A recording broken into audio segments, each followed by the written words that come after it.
أعوذ بالله من الشيطان الرجيم بسم الله الرحمن الرحيم. Gambia today politics alha bari ngon bal konto na bake bi lungola afale ko all political parties on bal konto na Gambia no bal konto na minu be Gambia kono anin Gambia al banta bina kumul min fola bi akulo mi yalon ko ay njakalle bara diamoning inshallah ni ala sonta mbasambala health la karola baydo na londo man futaje parce que manque health espatoti bare nak be diamo min kelaje wolem dino la karola mimu hanamadiya la karola anin kanyo yamaro ke mimbe dending momo ye kuke ini ala tema yake nin tilingola momo ye fero ke yake ala kamma ala kola yake kila kamma dino nyin la karola parce que asiyaringol ntol muslimol dammale be nyin kol kono ntol muslimol le ka lo ka ku fo min toñate jeje toñate mbuluje ani toña fongo mantara jeri nyola anu na diamu fana abita tilina na boska mimu Dr. Samate ngalo nun kendeke parce que munom ntela boss mu atela kafunyoleti itolle katani na wato surgical banjul Samate lebe marare nyindulo ala andun kunun nko Samate mu mo kendoleti woto ntelo la bi ngafo mo jawolom de hani bare mbe minjela wolem akaf ku fo min kununde malon nu wo kola ko Samate si fen fo min mol sinaje ko min fota amanke toñati wo ben jakal la bake bare nak min bina dundila wo diamo la nak wolem bare hana madi ngo mantima bare Gambia mbele denta Gambia la mbe mu muslimo lati mbe mu hana madi ngo lati nyanta nyola nyanto di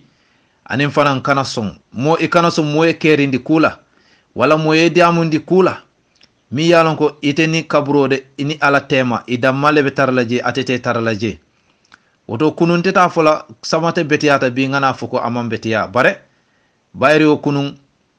amanjaw ya itandina kunun akamingo mi itandi alihala akamingo min fo nkanaje ko akol ka ke toñati la tala bare bi afele ay position basoto mi yalon ko mamira kunun yaaje mela jamano mamira anene kasibo wala tumando bare momo ini la kullo bare mamira anene be sibo la ko atebe kala ministatide wa tumando Allahu a'lam bare Samate kunun hante fawna dindingo ala operationo atele wo kenye atele lotanye wala yena dindingo select itata ya operate ning success fulta a success na foding follow kambano ning a success woto ngalon nun sobiala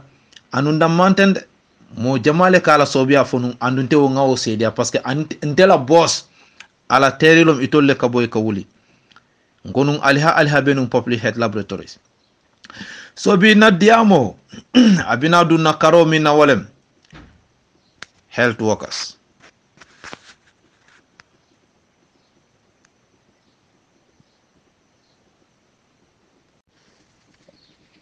Gambia today politics alha kana dun bina diamo min kala bi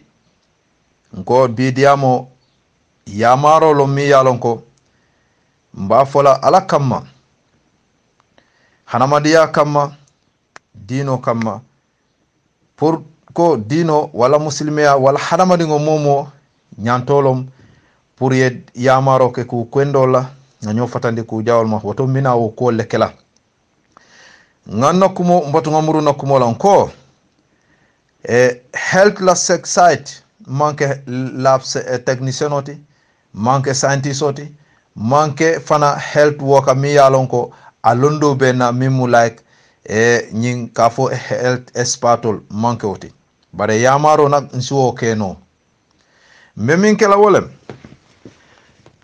atol do kulal minu be health alsi hakilotu de ngalon ko ntol be momo ibe lorin pour Gambiano liye pour Gambia ye pour Gambiano le imantara loring pour Gambia banta wala banku kotengol bare be loring pour Gambia andun kabiri docteur yake mun kama iko yake le pour kela ba e kela citizen wala kela barin kewol ani la bari musolu naka pour que protect yake wo ko kama pour ka hadama dingol jara ke cendi andi wo mu jori balati alaya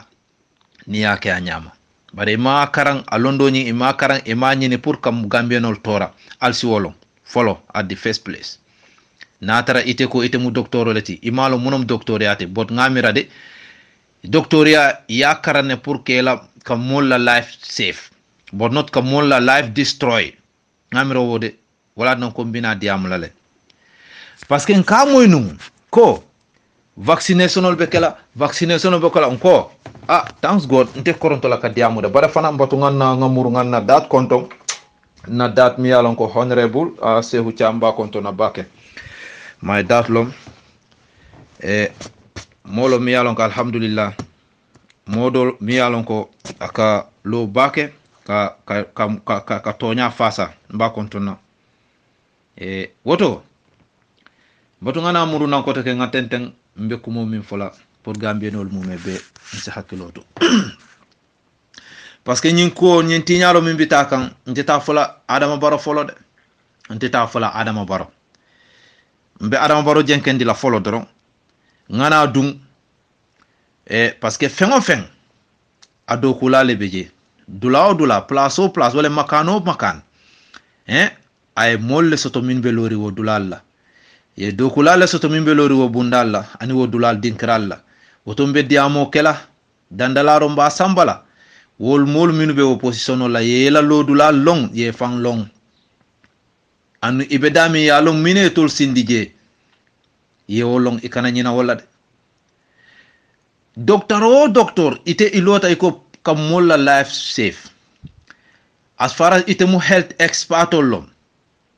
wo mecho ni yakaran pour munna pour ka gambiano la life safe ke la kata dangoke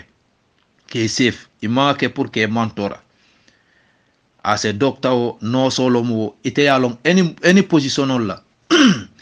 ibeje you are there to save people's life woto lab scientist batu ngana tolkan parce que nte kajile modolier studies ke about medicine drugs aleo study leke ñunu nata ye study ke labs kas virusol long like tv be nyami HIV be nyami malaria nyol be nyami anin ku jama like meningitis nyolu elephantiasis nyol wo sasa sifal polio nga molle soto mi ala ko they are the experts all those areas ngamiro dodo inyante ila lodula ta ya bambandi yake ini ala kamma and will be answering jumale bulu they are all answering to the Minister of Health mimu ila cheba mimu Dr. Samate director sol beje de managing director sol beje de and minister fana beje ala PS beje deputy PS fana nyol beje saing atul mi yalon ko alel studies ke ni areas minna kila la diamo ala hadiso nyin a diamuta bare molka hadiso nyin ta ka kitindi dami ika sembendi karakilin la bake wala siyata bake anun hadiso man sembe wo karadula wo karo kilingo nyinde kila la hadiso akami fu kullukum ra'i ko kullukum ra'i atul dodo imu kantar laleti al dodo mu kantar laleti anu wa kullukum ra'i wa kullukum mas'ulun an ra'iyati atul ni hadiso nak molka tale ka chitindi dula killing nde mina folale aliha ko hadiso ni alkana interpret in one side ni is general ya generalize le hadiso ni anata the whole body madama ikata mukallafoti ibali kuyata sayim alimbatu ngana yalon tol ni hadiso on ka tale nga samba kulukum raya kulukum masulan rayadi ha masakel presidentol ala be nyinen ka ala maral fengo fo presidentol da malomba presidentol beje as a head of state alinde mode atul angale karanal bayro al kontul arabi karanal wole so atul a president beje as a head of state but allow head of state ya nyaonya there are branches like cabinet minister sol beje wo minister sol beje pour munna comme ni yiro sa ayiri bulol yuri jobe lori njang but ayiri bulol fana ijanjanta karalla wo yirol ni ibulol janda dawda je nafanyanta sotolaje sanabe o nyama health minister abe one of the government branch saying ita minister anta mas'ulun an ra'iyatika ita PS anta mas'ulun an ra'iyatika deputy DPS anta mas'ulun an ra'iyatika director anta mas'ulun an ra'iyatika deputy director anta mas'ulun an ra'iyatika assistant secretary accountant antum mas'ulun an ra'iyatikum alimbatu de minister ibe nyinin kala ila kantar fengo PS permanent ibe nyinin kala ila kantar fengo ala deputy DPS wa afana iba nyinin kala ala kantar fengo director ibe nyinin kala ila kantar fengo deputy director fana ibe nyinin kala kantar fengo secretary treasurer accountant assistant ibal nyinin kala dodo ila kantar fengo yejina fana field workers minu kata ground minu ka ji ground kata ka doko ke antum mas'ulun ibal nyinin kala le al la kantar fengo sai alimbato so vaccination o kanale nka moy ko iko ibina mul vaccine la andu ñu coronavirus ñing ibina wole na la ka vaccine mul la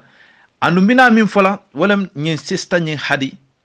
ala ko ñi wole bina dundila ani binta jabang ani somtin do ñi fo yama fo nyaadilo itol mo saba official yeminu ta ke tumi kas fania ba garawrin ba laikan pour mun kama ako ñi wole ci jo farandi ñin kija farole yatina aliha felen bina dunna bina diamo ñi minkela ako ay ci jo fara andu mingena serious ta ako ñi yarfa anata dum dunya kono karo bimu bella fontolla amiro lajna dawa afrika na amiro hani fo paabi ñing advice ñing paabi ñing be diamo la ako ñi he gambia de iko 9 cases wala hapunta wala be gambia andu iko modol fata ako en jakalle de ako nunto iko mole fata gambia corona le afa ngo pa binye nkay ko hani ngay ko manke tonya ako nyi sila alala itakilla ako nyi ngasila alala waziru sihe ako akhbaro nyi kabaro nyi wala news nyi afintita from na minister of health from health department itol ka fo waziru sihe ngako hani ko tonya Allah tanna andu ndefanan ka kato fe kele de nka fengo fe min fo ndefanan ka hajele ko fo ngake tonya fo lati de bukala fe nga fen fo min abeda wala nambuka koronto ka diam bare nyindula de nganyo saban en balanta bare thanks God, thanks almighty Allah nata audio nyi soto mimu muso fango wo hadi baji nkay ko nyi yeminu mutaten kay ko dobeje wo muntol ntela sistalete ako sister nyaade kay ko khadijatu kay ko khadija baji kay ko baji woninte bembe sikil kay ko malon nak bare kabila kilin comme atol dani ko kabilatul fadil awumo wolmo Khalid bun Walid la kabilolom wo pabi ni amir ni wolmo Khalid bun Walid kabilolom nka ko bay ñin diamu fani ala tide tonya tejede nka ko nte sa nga risala sauti soto mi yalon ko muso fango muso ndingo ni wo sister ni wo fango wole di amuta risala sauti wolem audio audio message ngay ko ngawo soto akunya ngay ko alhamdulillah ngay ko bar adiamuta english kango beje adiamta english la bot aka mix le ning mandika kango ngay ko bar ay ku dula jamale fo mu english kan ngay ko ila time mbatu nga play yala moy niya moy foka pare dula mi am aya fu man kan te ba fole bar ifan sa moy pabi ya interest le ka moy ngaple ala imaji ala nabe fasaro kala musundingo nying abedi amukane ko dia malo 9 officers military fana nangam officers police fana nangam officers itata kosla aya o aya fo in english ye ala la je ye ala la koje ako itata Abu Dhabi itol mo nanga 47 ibeje kabirinata airport ye intercept ye nyinko itol ko hani bot inata comply ye samba hotelo minna je mosquito ye tol kinne pabi fon yo moy adingo be lorinje adingo be siri sai mol bukata dulado an katoro siri ndoro bu mol be ten kundine fo gaho amingo saya mingo wodoro ha katamare do mo re sa be wolle la de pabi ya mo nyinka foko ye samba dami ye tes iko imesoto itol muta iseta ila sol kono isita je more than 1 week ibela familial kono andu itol mo 48 ol be min tata 47 ol be min tata inata imawol modol be fin nada wi fo ye tol mo sabole muta ye samba ye paypol ta ye dundi nuol kono e dal kono not translate e arabic la pabi surprise tale dunia sa en kubu kam mabo nga hakilotu mur pour kalo ka faniya fo ndefana nga audio ta nga ken na evidence nga di pabi la nga afango ya moy so pabi abi kol futande la dame Allahu alam ala le yalo bare pabi lo mi ko amama bo de hani ala ko mama bo fana ay connectionol fana soto so ngalo ne wolte faniya fasala so me min fola health workasol soko na cheba samate ntengelon nu nyami imo kendolom ikatonya fon ngalon sobialom na boss inimin ka move I trust him ha bare nyinko e coming for the Terry Jao sometimes karinu su Terry Jao he attention de so akabon ko nyimma sakunda wona ta ni fania mina ni momo joenta nyimma sakunda itifana ini fania le kata wo be kala masi boti de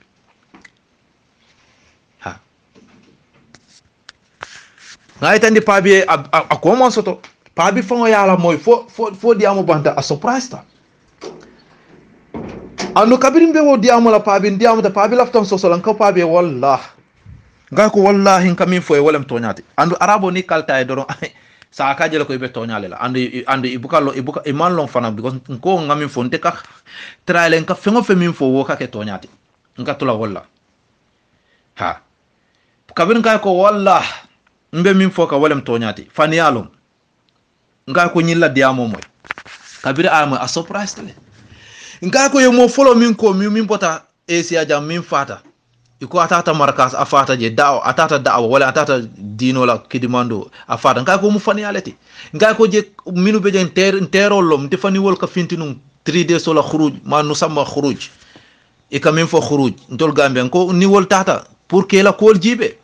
parce que molka tula fem fola en ko bari baadi ngol ma mbatnde fana ngata ko ni wol finti tale ngam fanke comme te manke ma arabique lo manke taliboti fa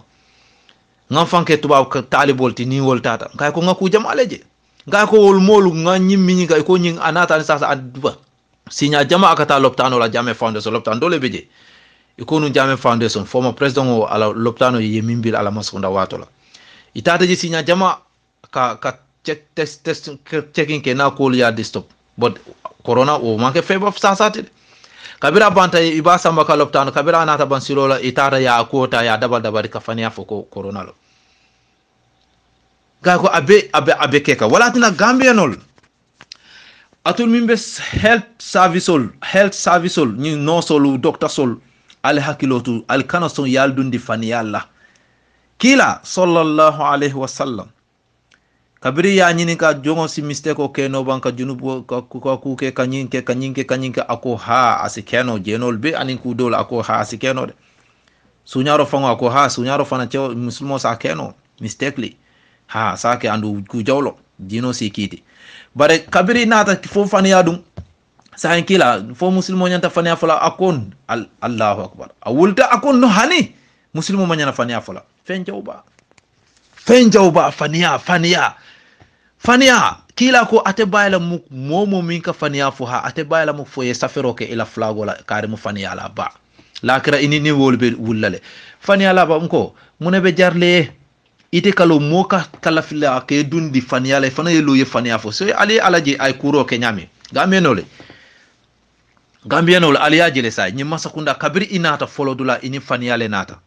so itol fana ila maralo iba bele kala ni faniyale la fo lungomi ibe bolaje ibe andu ibe bolaje fana ni faniyale la bare health service ol ali hakiloto vaccination ol kake even former regime nga olonu andu mbederi nyamin ko komi ka fole ko vaccine ol ibina mul pengula corona virus o ni ibe wole kala mole ndekajele ko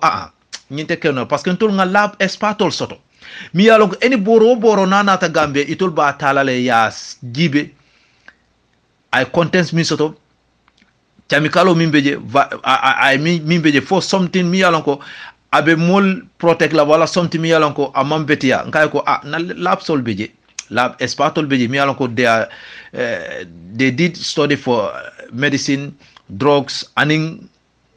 chemistry ku jama ngay ko andu wolte sonna pour ye drogue nati mi yalon ko posino lom pour ka Gambia la population o tinya ye song ngo wolte sonna bare say akoni ay njak ay sunule tumomi itol say bebe lorin ka fania fo woto nyunu health workers all help lab scientists all ani health workers all woto nte say ay sunule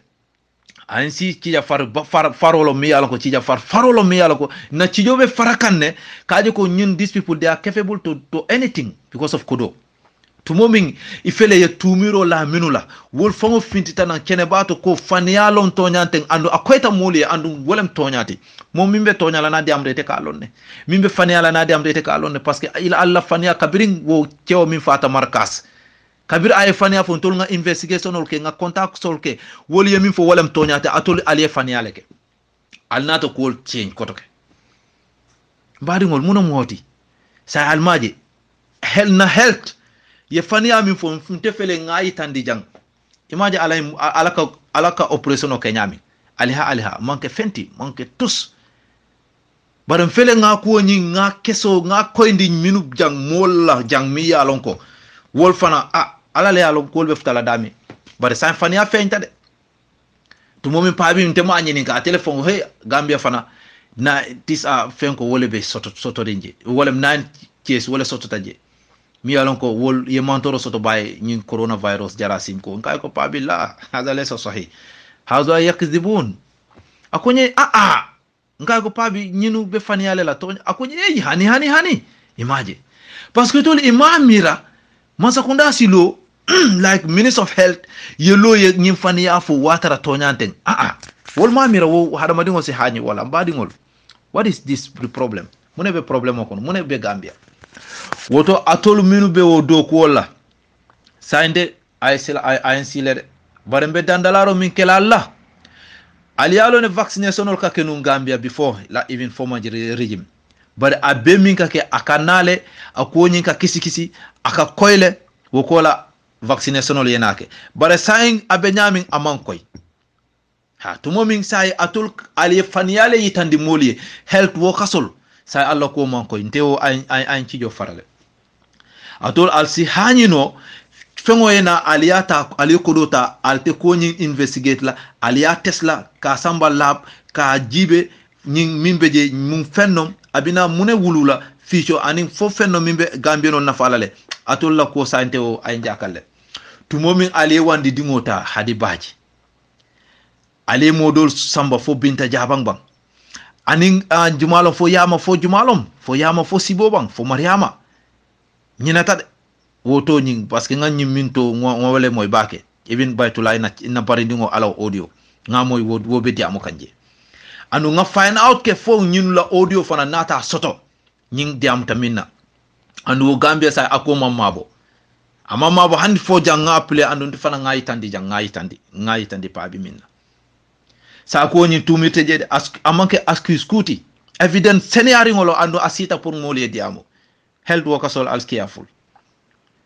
vaccination ka kenu jamba akol katani good mana akata true way not back gate back door abuka ke wala front door akake wala sai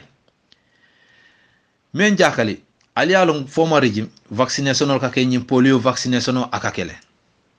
nyim meningitis vaccination ka kele elephantiasis man vaccination akakele nte fango kabirimbe health national public health laboratories ningal sol ka mouvle so kodo kanatinna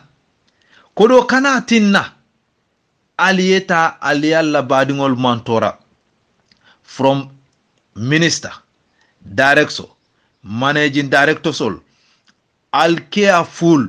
atol dodo alabal kontibola alabal nyinin kalale andu momo e mantoro soto alabal janila la kira lolu ngola ala mantulu hadama dingola alsi hakilotu kamont ka hadama dingol mantora hanniyeta kaba ye hijoke 100 times ilo junubo te konkonnade ini mari la junubo wo si konkonde bare ini hadama dingol la junubo te konkonna andu nal tawta ali dunta ali gambianol mantora dodo mummu keta gambionete ala hakko beje alni amari be kitila lakirala albe mu ala batu sifale ke kam mimbatina atol simol be la hakko jono woto atol mimbeta fil wo kasol min bita groundol to alsi hakilotu koku aliyake alni ala kamma aliyake tulungo kamma naka tilingo kamma subhanallah aliyake tilingo kamma ani ala tema fengo fe minata fereke ay koyalla parce que ngalo na nyini lab scientistol workersol expertol mi yala ko ye study ke chemical quality borol anin koku ngamira dodo te sonna ka injection ota kata ka lo ke la muso pengwala kabirin aliyalon momo te sonna wala kata ke ila ding cewo wala di muso ka o pengwala ite sonna ila muso be denano mimbe susundi ka ha ite sonna kata ka injection ota ka pengwala ite sonna la woto inyanta jila fana imanya na sonna Gambian toma doli madama hanni wolnite manke kabila killing but Gambian as Gambian we are ones. Let us love peace, live peacefully and love unity. Okay. Peace, love and unity. Okay. Gambia as one Gambia. Mbedandalaro kela al nganyoje nkontol mu Gambia no let one flag. Left ali woje. Ha. Woto atol mi bita feel workasol ibal nyinin kala fana. Ibal nyinin kala parce que ala yal marandi londo minna kabri o londo soto sai natalo ka o londo inyanta dokundila woto sai kabri inata il tarata o plasola momo be duma mi alaka solata itela makoro sai wo akabonko itemu amari la alfaleti so woto ala be nyinin kala le ila oppositiono ite mol mi mara ite ya ila maral fengo ye mune tamandi wol koto yala tol kala katale ka hadiso fo ka fa ala be mansakele tamandila mansake bala office to de ay order le di ha wo order fana wo be minto minister fana ala PSBJ permanent secretary beje deputy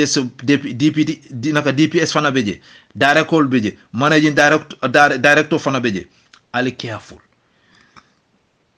lab advisor sol you should be very much careful antum mas'ulun ala bal nyinin kalale so al hakiloto ala bal nyinin kalale de atul mi bita field workers field ground al kana kodo jibe fengo fe albe min kala ay koy vaccination ka ke polio jamono ya jeme la watolo min former regime ya jeme meningitis sol nyin elephantiasis nyol anin sasa dol mi yano ka be kake nyin polio anin kudol akake but ako kata true way akatale anun kol ka research le fo ay koy yena dum drug sol minu kana fana e ka jibele fo ay koy yena start ka di ibuka wuli o nyama kake woto min benum former regime ya jemela watola dodo be opposition o minna imanke luntangoti masakunda kono woto nimbaro nata ni ora nata ite mum ministati itele sembo soto kay tandiro ke president o ko nyinde minata anyanta kelate parce que ila wajibolom ite minister samate ila wajibolom yaje ko iko health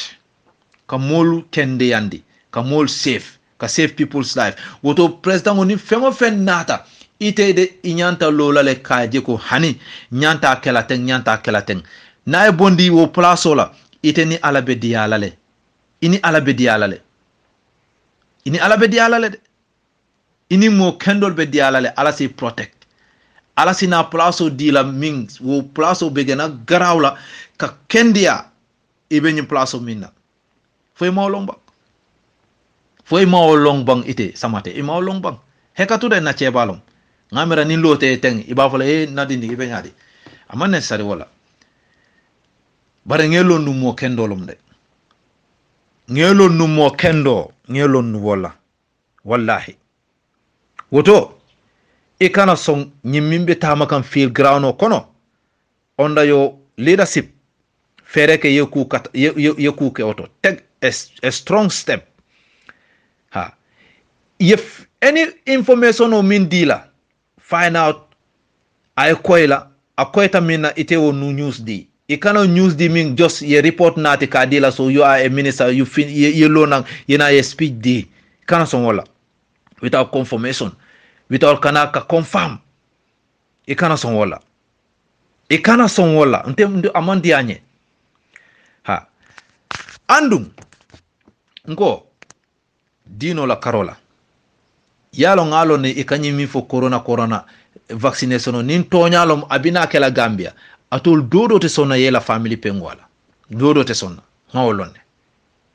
woto ila wajibolom ila nyantolom ila dokuolom kaji ko fana imam ibalanta nyami pour ayeke idingola ila dimbaya kabo ila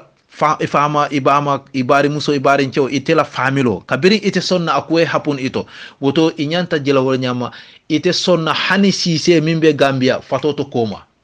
sise fango niko iba enjo sonna fa imanya na sonna soko hadama dingo bumburungo mo nina niyo ngamiral manya na sonna wala njikita nu wala bare kiya kero jikla teole atna bina dunna ka diamu because ngajel tumiro fele ka dung hadi baji binta jabang anim fo sibo fo yama fo nyaadi ko ye coronavirus to mim fanyalom mien jakali fo nyunu ilafta hadi baji falale bang ilafta wol falale bang fo munom kata ka paipota ka dundi amari da kono aya fo nyami anungo kono ka rof kono to isamira momiyalo ko afota oxygeno la so ay alhekatu sa alafta nijila ala nijo nyin ka suki woto atol alafta nyunu poison la o alafta virus o nyin fo malo fo injection o balbulu sa alafte inject la bang alhekatu de ngo fo alafta wala bang so that ayna ke tonya mati bang mba wala aliyul aksonol ke pour alke natal ke camera al siwota ka yitandi alafta don alla donosol fania evil devilol pour kana ka wota ka yitandi la ka camera ta ke video ka foka hanga nyun le soto aliyaki so wojarta albi wandi dingo forcé la kanyi manya diala andu trogo fele ay wandi dingo kasara chokistan ma fonga atata sede kunda loptan banyi mi mukanifi oxygen fongo pour ka so oxygen wo man soto bare sain oxygen min pipe min kamu kalafla mo fala min be kendi yari ka wo tinya ka sasa ali wo soto le Dr. Samate nacheba akunyin a niku ya warata billahi nte melon fan yala de melon fana ka fania dabal melon tinyaro la wala na kabiri ibe banjul ya jemela jamano doctors jama ye problem o soto ji ite man problem soto because I honesta wo wato la I honesta itilinda mo me yab mo man tulungila andu na boss mi ini min ka mu fana tonya molo akoy njakalle de so nyimbe kala onda yo leadership koto na cheba Dr. Samate kuman finti ay jakal soldarol fana ibe sembo tala ka nyo wafi sembola so nyimu musol leti ha nga musol ta parce que maybe tumando inyon ceo wobina balan asinaje ko abaniole wafi parce que ni soldarol ceo mi a fan long tumando aba fala ay fa kelin ke barate sonna ye pipe ta ka dundi adakono ka nyuka ka pus kono to fo demanding ako aba kan koro kono to Allahu akbar fo mu hani momin aniobe bokan ndesan subhanallah ntela muso follow min banta 2014 ANC emergency kabirin kuonin yalom haramadu ngoni niyo bina bola sometimes how it can fix le masi ko kaje ko ka masino ñu fix amare pour asaso oxygène la kabirin abatata ndesan ye oxygène ye pipe fenko ñi leta ya fix anyu la pour mimba demala ni jiola ha ndesan so ñin sista ñi ikanyin pipe ota abe baluring abe kendiaring ka pipe ota ka fix ada kono ka dundi anungo kono because of sa ito la fani adanko ye natalol ke ye action ta ye camera dro ya detendi wala pour ka yitandiro ke faniya ñing pour what Allah wala na ala nata ayal tenkeren. What is this? Nyumunom nyinti. Allahu Akbar. He, Gambia, masakunda nying, adamala masakunda nying, momo ka foko adama mu masaketi mi alon ko ay bala fasoto, adama mam bala fasoto. Wallahi adama mam bala fasoto. Adama ay bala fa mi soto len kodo, ay kodo le bala fa. So atebe kodo soto la wa nyama asonta wala. Wolem atela bala fa dati kodo aba soto la nyama. But adama dim bala fa adama baromo soto. Yes. Adama baromo soto. Al siwolong sa mbina duna adama barola. Al siwolong de. Ha. Je. Ka paipo ta ka dundi muso kono. Wandi muso. Mona na almon soldats kewolta. Korek ringol mi yalon ko wol aliya jibe fo wona tolte nyo falaji. Baral ko hani muso ha nga sembo tamandela andu alay muso buñale de. Hani ate adama baro fo ay ba male soto. Chete ñin dunia kono mi man nani muso la karola. Hani anabila Isa. Cristiano coming for Jesus. Français ko nya de Jésus Christa. Jesus Isa ay ba ma soto le. Mote ñin dunia kono mimbe balula ñin dunia kono hanamadin kunda imam ba soto. Wo ma soto. Mama Adama doron wolen fintita ñin dunia kono. Anata ñin dunia kono amam basoto amam fasoto bare min kabri wo kola hani say ala e muso bunya alko alla fania annala sembo albe wotala ka tamandi ka ke musolla ako en jakalle asuno warta bare hadibaji ala muta wallahi ite fala muk iman ñunu la ngayboje wala iman ñunu la ngaybo moy email momo dunta ñin ko kon koy boss fo boss jomale wala école amala sister call ya samba jede ama badin call ya samba jede bot ye atolle tombong ite nyaade ko binta boja jabang ani hadi baji ani ñu yama malo nyaadi ha si bobang ali hekatu to ñi ñinata so ya atolle muta out of 47 people all ya tol damale mutano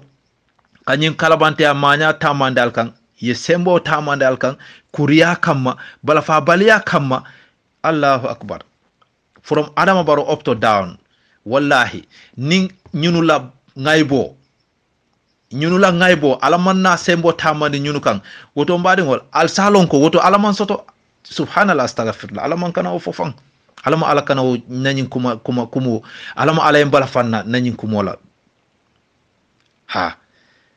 parce que atelon wajidun kulla shay ha ya wujud alladhi wujida kulla shay man solo mi alon ko asotota uncountable million yes wo kola anata kuol sotondi Allahu akbar ya majid alladhi wujida kulla shay wata alama masata la jalla wala akana kam fanna nyin kumolla ha jo lafta nyin kumo fola pour ñunu ya lon ko ala mansolo mi yalon ko abuka koronto jongola bara mansolo mi yalon ko fana atilinta abuka jenke nyin toñero hadi baji binta jaban ha ali ñunutu ni ala tema al siwo fo andun tol gambien kendon tol fanan ko ñi maña masakunda adama baro kata down health wakasol doctor sol ñi ambulance molu minutata yeng ñi kalabante yake fo min militaire service manu mine ñunu kol kanyi batterie ya kalabante ya tamani ñunu ka ha tol gambien on ngaltu ni ala ngaltu ala ha natara setano le tamu ñin dunia abe koylale woto fo aliyaje ali minke ngo ali korsiroke mo jama be kerin bi kunu inila moto nila pajerol kadun dawda muso diate ya jene koku dia eni di muso diate e ka samba lojo la ya jene bi modol beje ibe pusole ka modol beje bi balo bele tinyata ali alo munayatina hako mu posino leti yalo atulu almalum bimba fokan corona mu boroleti chamikalolom virus jawlom ni ya dundi balol asina ake halaki subhanallah alman corona alman virus olong min gana garawta wotiwo corona min gana garawta wolem kamo tonye kasembo tamandi moye kamo dinya kamo allah ko ni mu virus leti mi alako posino lo mi alako ni la ilaha illallah ate bayla mok faali halaki dodo sonta ñi maña min be takan ka faniya support ka ñi maña jawka ka wandi dingo ta ka tora ka ñi wandi musol ta ka tora parce que hadi baji na mon futu woto wandi abe kala wandi musoti na futu ta fana wandi musolo binta jaba na mon futu fana amewome abe kala wandi musoti e wandi cewoti wandi musolo abina kala wolti abina diningol min soto ali afele ni wole problem soto ali wol montorale ñin fana di semti subhanallah allahu akbar so atol munum ala purpose kake a doctor what is your purpose to be a doctor? I think to save people's life but not to destroy people, killing people. Allahu akbar aliha badingol ako bala fa warta Gambia mbita kam minto mansata la jalla wa ala ay haramari ngo bunya wala kadi karramna bani adama mansata la ko nga haramari ngo bunyale nga bunya nyi bantala fango abe dami nyin tinto kam be dami nga adama ngo bunya nata nga adama ngo bunya hani fo ba kono fango nga adama ngo bunya we min walem hani santo fango nga adama ngo bunya we min moti isila hajo tamandi dunya kono jam banko jam tinto kono wiyedum wolol kono yela hajo ise ila fitingo be tamandi yesa la hajo tamandi wo man kanya fa hani ba kono fangi sita ila hajo tamandi e fan soto ilafta any enjoyment o any nidia itala enjoyment fa ila nidia ila hakilo la tenko mo ni kontano ala ko nge buñale kulungo ka dum from a continent to a continent ka fengol samba mimba hadama dungon nafala jumale o buñake masatala kulungol sita balkono ka nyewol mutananje ka ku koten soto balkono ka nati tintoto nka soto nka fan nafala wo be mu buñaleti wo haramadingo atol dantan ka wuli ka fuko albe wo haramadingo torala subhanallah abal fan kasadala wala nanko hako nyi ate bayla mok ni sima yaketa dodo albe nyunu la ngay bo jela ate bayla mok wallahi summa wallahi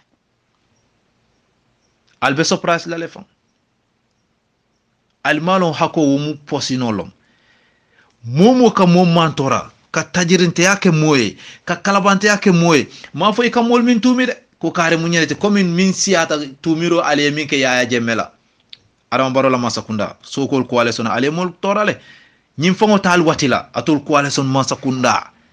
political parties ko ale sonol nyin tal watila almalon min betakan nyintal wakil nyinta aliya posin baleta aliya dundi al balol kono aliya enjek al balol kono atal watila nyimantoro be atol leatina aliya lon adam baron amankara aliya lon adam baron anene man dogo ke masakunda doto amman hani experience to masakunda halifa sala al tauta alni oje jalo nyol may fati al tauta fatuma da tambanyang al tauta ale dilo ke nyimay toure nyim ay may jara fo Aisatu jara al tawta kana ka nyin adama barota ka foko ayeke alla flag biara coalition bari ube fango alman la ko ako be succeed la aliyaji ko ha bari alko atolle kanin ka foko tolelo ha tolelo ngamuta je na ko felta ni yaje me yamuta e aliyake o ngani ole la ha ala fana nata ko ante be yaje me jenkendi la pour ale nyolom parce que alla fani ya meta le sai alla kalabante ya fango meta ayaje me bondi ka jenkendi jana akay ko munya doron feta yaje me fana bala examo le la anu ala examo sai a pastale de ha a pastale de ntol la examo ntol le felta ha bar ntol fana nak ntol bentende atol ko ale sono min mi faniya nata atol le felta ha alay gambeno li tandi ka faniya be mi fo yaje mo fala atambita atol la ban min kana ka sembo yaje mala wato muna woke taleba ka soldaro fa ka muta ka fay kolongo kono yaje mala wato woke taleba kata a full village ka machine gono AK47 ota ka village di kambano yusul ke fa pam yaje mo kede foreign soldier soliena like Senegalese forces wolena Gambia yetara Gambia konoto ye Gambia no fa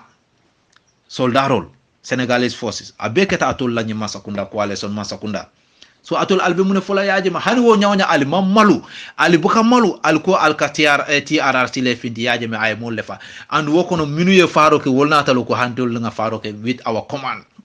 not yaji mes command still wol ko alko wol be reconcile yalo atol la fani Allahu akbar hey bali yaji ya ala ay minke ay tonya min nati kayitandi moliye akoyta ko lankene mata wallahi sural kam fo betek ndar kama waaw ko nata tilibula ba katango alankene mata akol fanuta ay ko bele fanundi ha say malo kamma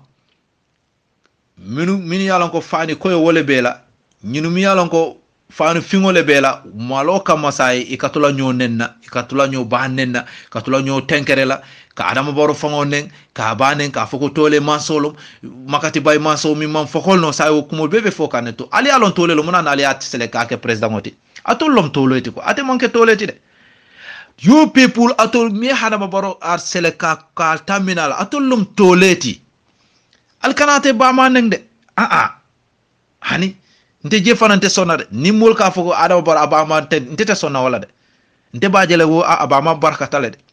parce que aliya dingo taka ke alla president oti andu alko mu toleleti ate manke atolum toleti ko ali hekatu nyindi amola khalifa sala al careful oje jallo nyol may fati nyol kata Henry Gomis wo Amadou Ba wo entertainer nyinu Allahu akbar UDP ale mol torale UDP kol ale mol torale parce que atolla makango fongole warata ka tambi nanela atolla makango fongo nyin dabal be ala ciosano mu UDP lati ale gambianol torale so natul ba fola adama baro mu tolelete atol mi atombo tole lomde tolel tombo so je kay je adama baro si hanilo kalo ka foko nte manke toleti de hani lafta fola tole jumale tole tombo bal adama baro kiya ful yesila alala adama baro alon ko itela ko de abantale ntela jero to de nte ngawole je de aliha ila ko no hope sai adama baro itela ko sai no hope aliha be wole fola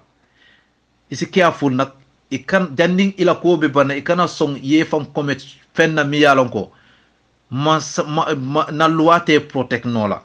isi careful wala de malo foy ben na nyin kumolo na because Gambia la constitution no ay president o protect le de ni jita ibela private as ibe sila as a private citizen mi yalon ko Gambia no and yeke former head of state loi protect le de but e kana song ye fan commit hani fo luate protect no la malo foy be je jelale foy manjeje yalo alibe yaje ma albert prut albert tumiro bele la kangaye albe fani abele daba kane alla be fere albe alla fere jawol bele karab e bay loi be lorine constitution o be lorine ndo fana mbatol le jibe kanere al murmuru ndoro nal batata albe silala ali jenke gambeno li la decision ota al bal fam batandi kane bara ite adama baro ila ko bina kan nyamin careful janding yeta fo loi nyinte protect no la malum foy ben nyin kumo jelale foy maaje bang bare careful janding luwañinte protect nola isi hakkilo tu walla ite Adama Barrow isi hakkilo tu walla ha because ko bita ka ñami ñaka si ñimmol la Sénégal la advice ñaka si walla ye gambeno la interest o jibe gambeno la safety o jibe ñin tubabu nasaral careful itol le tariyata ka boh mo koto ke jamfa ajibe ye min ke Libya kabin koliyata yaji ko nowe to itol kay lafta mina agenda ya sotole ha ye je burkale ha véribe ibota je ye Libyan damangol bolay be ñoo siyo tela je say no president in Libya dodol bi ye dula min si il lafta control la Allahu akbar Adama Barrow Gambia o doyata walla Gambia doyata woyeb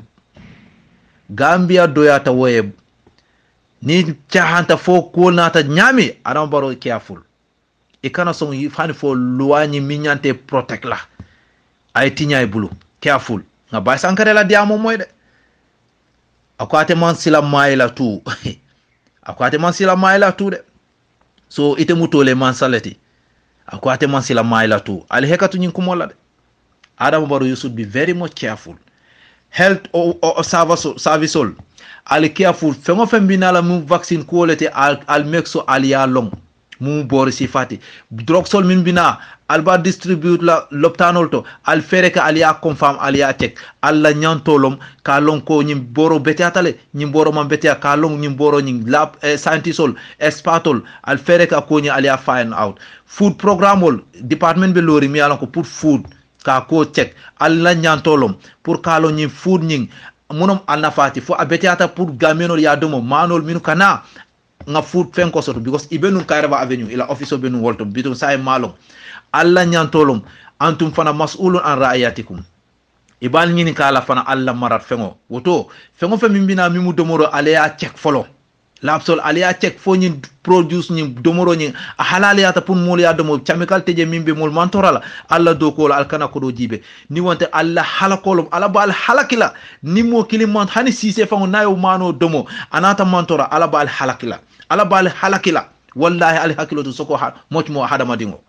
ñi mo ali hala ya maroti ali min tumi ya jemema ala ya kule fa aseniata lew atolle jawyata atolle manke mo kenoti albe Gambia dundila hani fo science hatred be siaring ale ñi musol toñele ali convinced ali bulay firi corona mantara Gambia ale jamengol yele mole saloke alla fania ala fele aya lankene male say al mol dahandi bitukol yele mole continue ila kolla nga hakilo tu doro nga careful fania ñing ala ya lankene ma aliha alhambe dan najang alama ale be dema assalamu alaikum badimo forum mon dolon jaymane alama sodo ala kira Allah saibo barago ngwata ñim Facebook page modo le bije fang atata ñim Facebook e false Facebook page ko kaw ko yada itata fang iko ha jaybade woni Ousainou Bah Sankare ko welcome to the youth movement Allah masono ala kila na la sabo barako bare nkajine fo tusru ko alla nafikiya nan balal kanan den jaymane dabula je ndakajine fale tusru alla nafikiya mo kanan dabula je nkajine fale tusru bawo nden jaymane Ousainou Bah Sankare lawo natalo o mun natalte natalo mu yalan kam manke sam kuta kabre no interview wato nyaw natalo ta e bini nafi kol bi lorani fasi kol bi loran kafa ko ha ido natalo ta la kaja jende Facebook ko ha jaymane ni Ousainou Bah Sankare welcome to the youth movement allo nafiki amalla fala nafiki nko nden jaymane molti mu yalon konte UDP jamfalante Ousainou Dabo jamfala mama ke on ta jamfala dunte mama ke ba jamfala Allah hay jobu kan ta jamfala kabrin duna fala kala nafiki ala be gerin do bari atayni molu mu yeñi natalo ta ka ke Facebook ka ke je ko jaymane Ousainou Bah Sankare welcome to the youth movement ma Ousainou Bah Sankare barinten jaymane nali alo nyakko nyasi famun ka lay youth movement na le alon kon den jay man nya da bo ko mun kala youth movement altente to nakinta je para be nafikiya ton because Hussein atani party leader the secretary general of UDP ba fula moy Alpha Banye loya Usetu Mukudada mama ke nte bore no ma bi bo no ma sama nko UDP la konkuresa ko naman ki UDP la youth winati ako any youth movement or any youth wing not concerned about or not related about the youth UDP. Ako UDP is not recognized or UDP is not confirmed to recognize. Nta dun se mama ki wala kuma boyente bang warante dun se kuma fo muyalon ko warante dun se silata ba muyalon ka de mama ki wala sido man ke kilinte bang nata nafikiyata je bara be nafikiyata raten gambe banko ka bare mba fulale ngo ale youth movement billahi wallahi tal nten jay man tilaya kon katambe duniya na fe umbete ngale yajele ko misilimol ka iblisa ko nyamen nte fana ni youth movement ko nyama baralaw na fe kiyamo kan dabula jede allo na fe because ni munnatal tinetalo mo yalon ko ndene Usaini Bay Sankare benda na Alpha dole ya atani gambe banko ko manka sen kuti kabrina interview wato nsita lembe kachala nyawna talo sika nyaki nyawna talo bi ni jawni fasi ko ko talo ta kajanjande ha jaymande be jutu men nyamara albama na Alpha ma nyolo wolle be jutu movement fe nde jaymande to ko jaymande be jutu movement albama nyol an Alpha ma nyol wolle be jutu movement nde jaymande na ko kafo be Gambia na manke UDP nten jay mane man tra kafo to bar na fe ki yalla be geden to Gambia ngo nalbida sulusaji mal budo mutal alta mol budo mutal ko wol mawasa kabirun dunya fala kar bari nta kay falatu ngo nten jay mane te mama wafila na fulla dun ten jay mane dunya sala dunya kan te mama yol nte bole koma to ko so wolle nte kurkuru fo menta nte be wolle sembentu yakaten UDP kono binni na fi kolbe karaba la katandra be dukula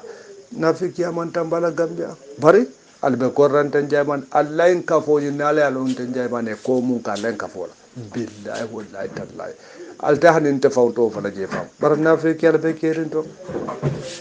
allahin kafo ni nden jayman ya den mudlale wolo na ba ndi an jahana balla allahin kafo ni ten jayman e da dun taje billahi wallahi taala nim fata nyata jahannaba wara billahi wallahi ten jayman ni dun gallen kafoto billahi wallahi taala ni ana ben kidatem nim fata nyadu jahannaba allahin kafo to man ta duna jenda taje hanalla transo fa to malla fi nyaajal nyala so kala kafo nyaton ko fa malla fi pour ten jayman e fa je nyala bari ali yalo ten jayman e nyin kafo ni mun taki ali olo ne ba ndenyin kafo ni wuru bale taki nin den jay mane da dun tan len kafo kon woto billahi wallahi taala nin jay mane na awuru basila wota ben kafo to ban nin jay mane na wuru batela la woto nin kafo to na bante to fo je barna fe yalla be gerin to Gambia woto la baraka bakaten bade mo forum mo montala jay mane. Assalamu alaikum NPP Kabas for UDP. Yo alibadi malemu Hussein Bay Sankare yo communata le kana ku demandi ne clarify about Modou Sabally, Honorable Modou Sabally,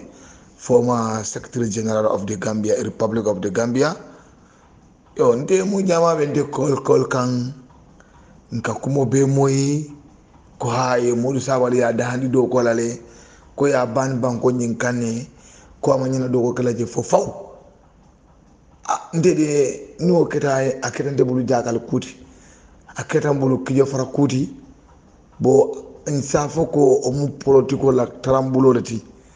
katu Modou Sabally abe palaso menna ntema je ka foko Gambia la masakunda bo banla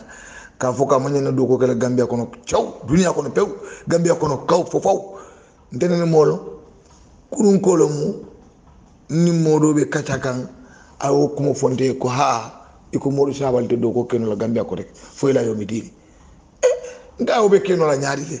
yalon ka wole fo kon kay ko mali bali yala ka finkinte bula koma jubero la bara alon ka nyato na koma fembu ka je so na tara o luwani mansa kunda o luwale fo woto iye Modou Sabally ya toñile nde Hussein Bay Sankara le ba fola Modou Sabally rat soto le ko ay do ko kany banko kan constitution jomale Modou Sabally ban ka fo ka tema nyana do gal gambia ko fo taw ha nde jakal tale ni atara olom political bombsale mani hasido mina lonko man le Modou Sabally la ko la o le ñu ko dugu bar ni ndem Modou Sabally ti mbeddo ko kelal wala nga factory yele gambia ko la because gambia be la gambia moti ndema moy ndenga mere duron komi idolbe ya jamme ye komi man la fikita bar ka fuka manyana do ko gala gambia ko no cew oto no ni wala mu kay ko to kany toñile ya toñile bi ya toñile sama constitution de malo fo constitution de malo fo kabri gambia independence ani Modou Sabally mu nek gambia fonde ñalte mo fa la janyi banko kanja ha fo man do ko la masakuna ko fo masa ne kinte sa fo ka te ka CDSD ya je man ne mam mo fa ñala masa ne kinte ñom mo fa la ko te kere kabra be CDS ya je mela jabo ni mbototo ye membe fenkenu how to call it mano kesu tunga nyim fonga ndebu kana o to fonga bula fo yankuba baji le fo yankuba koli fo yankuba nyaadi le indiro ni o kesu tunga nyi indiro o indiro o abdama nga IGPD jurindi yaje metam fo o indiro kilimale ma ndelu yidi fatale man tek ko so fatale ma odadi police le yende bude fo yende ko so yaje metam ndelu yidi gor muna ne yo ke parasol fo ni Modou Sabally jomale criminel yake ha ni mboto to fekk fo Modou Sabally be do ko la finance ria fekko ni mboto to bi fo kelo mba Mambouré Ndiaye fo Mambouré Ndiaye kalo karab aka $350,000 akolo bon gambela fekko kono central bank e ka san kondomo $400,000 ko ta famille plan o be pour jeno sembe de nyimba kuka fo fenk man do ko laje Mambouré Ndiaye man ma sakunda ko ali mo côté ma handol famol o be ya EPR ko o be do ko fo be man kuriya ga ya ma sakunda ko muna de ka fo ko Modou Sabally o mo nyene do ko la fo ila yomi di Modou Sabally fo mo le tuje ni ndemo de be samal kodle because na bankol man kuke ya demande sa bulo tori ne ka fo ko Modou Sabally mo le faja ha demande bulo fo because politiko membe kere ni sulu shaji bal membe nyim banko kan billahi wala ni man haklo nyim banko ku be nyim banko sutra very dangerous ande ngamela ko mi fe kolum do ya bay jar ko ate ma nyana do ko kala gambia ko fo ila yomi din Modou Sabally fa wala tuje ha